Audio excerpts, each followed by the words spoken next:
I'd like to open up the Public Work and Protection meeting on Tuesday, March 3rd, 2026. Roll call, please. Gary Paul. Here. Jay Krieger. Here. John Brunette. Here. Joanne Euclide. Here. And Kelly Service is excused.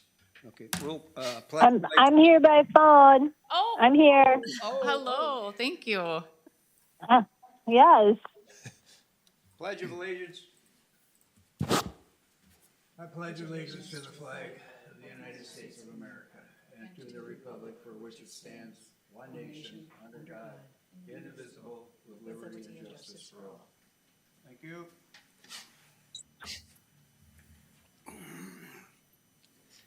Actions on the agenda. Any changes or corrections? Not, I'll obtain a motion. Move to approve. A second. First and a second. All in favor? Aye. Opposed? Aye. Aye. Motion carried. Oh, I gotta pay attention. Action on the minutes from February 3, 2026. Any corrections or additions? I'll move to approve. Second. I'll move to approve. Second. First with Kelly, second with Joanne. All in favor? Aye. Opposed? Aye. Opposed? Motion carried. Okay, on to action items. Action item number A, consider, discuss, act on appeal of denial operator's license for David White. Joel. Thank you, Chairperson Mr. Paul. In your packet, there was some information related to a denied operator license for David White.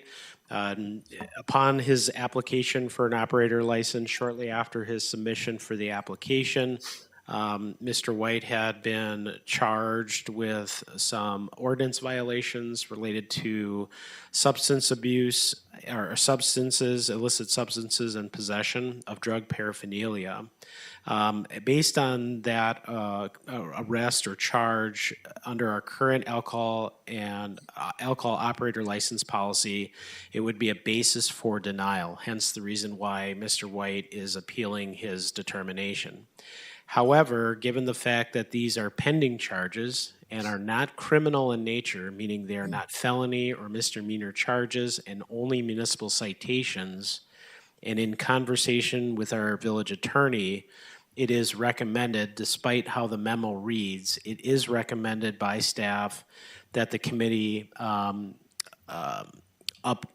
grant the appeal and issue the operator license because of the nature of the charges, both being civil, and the fact that there is not an active conviction on those records.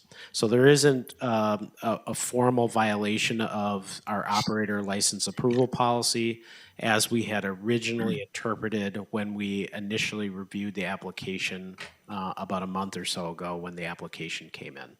So our recommendation is to grant the appeal for Mr. White and to forward that recommendation onto the village board. And that is, again, counter to what was originally recommended by staff in your staff report. I'd be happy to answer any questions that you may have. So you say these are pending yet? Yeah, Mr. White has some other items within his record that would have been related to the licensing activity, but those are dated 5 years or beyond, so they are not a part of the consideration. If Mr. White had not been charged with these municipal citations about a month or so ago, I think it was in January, he would have been approved administratively because it would have met the requirements of our policy. However, right after he submitted his application, he was charged with possession and some drug-related charges that were not felony or misdemeanor level offenses. They were just simple municipal citations. And as a result of that, in conversations with our attorney, under Chapter 111 of Wisconsin State Statutes, we are not able to discriminate against the applicant and deny the license for these pending charges. Okay, I understand. What happens if he is convicted of those charges? What happens to the license then? So he is able to maintain his license. If they were felony convictions, which they will not be, then you can certainly go through the process of revocation on that license, so it would require a quasi-judicial hearing. If they were misdemeanor offenses, which they won't be because they're just simple civil municipal citations, you could do the same. Or you would wait until the next licensing period or when this licensing period ends and review the application at that point because there may be a conviction. With that being said, even though there are 2 municipal citations, it is for one separate incident. And so would not necessarily qualify as a habitual law offender either. Therefore, it would automatically get approved administratively anyway. So this is just simply an administrative oversight on our part to ensure that we approve licenses that are allowable for approval, both under our policy and subject to the conditions of Chapter 111, which is the Fair Employment Act of Wisconsin. Is Mr. White? Yeah, based on the recommendation of our council, I'm going to go ahead and uphold the appeal of David White. I'll second. I've got a first and a second to uphold appeal. All in favor? And just to clarify for Aye. language purposes, if I could, to grant the appeal, correct? So you're going to grant the license? Grant the appeal. Thank you. Yes, to grant the appeal. Okay. We've got a first and second on the floor. All in favor? Aye. Aye. Aye. Aye. Ayes, ayes, ayes. Okay, we got enough ayes. Motion denial, none. All in favor is approved. So we will move on to item B. Consider, discuss, act on Class A beer license required for Green Bay Curling Club. Joel, you're at it again. All right, thank you, Gary. The Green Bay Curling Club Incorporated is requesting approval of a Class A beer-only license for their clubhouse located at 781 Mike McCarthy Way.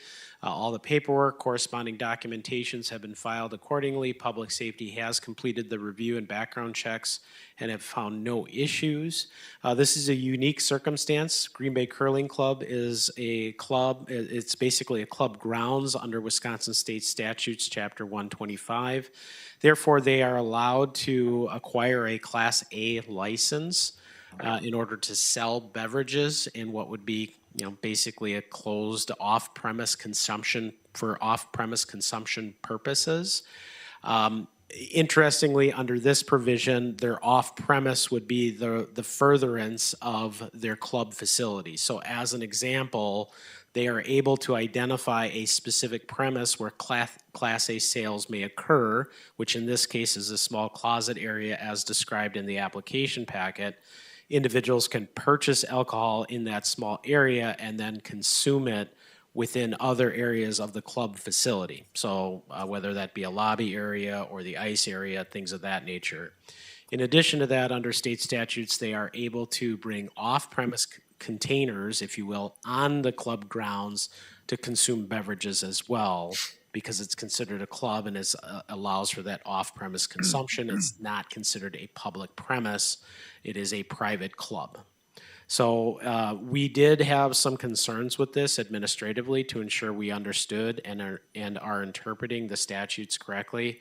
And we did reach out to the Division of Alcohol Beverages at the Department of Revenue, and they have confirmed that the club is able to acquire a Class A beer license for the purposes that are identified in their application, and that they are able to allow carry-ins to consume alcoholic beverages within the building without authorization. They just would not be able to consume beverages in the closet in which the Class A license was established. So it's just beer, Correct. and they can bring any beverage on the property Correct. of any beverage. Correct. Okay. Everybody understand? Which is, Got it. okay, I guess we understand it. All right, let's obtain a motion. I'll make a motion. I'll move to move to approve the Class A the, license for the Green Bay Curling Club. I'll second. First from Second. Kelly, second from Jay. All in favor? Aye. Opposed? Motion carried. Aye. Motion carried. Okay. Item number 7, items for next agenda. If you got anything, bring it to staff as usual. April is a month of elections on the 7th. We will move this meeting to April 9th at its original time. So April 9th is our next meeting.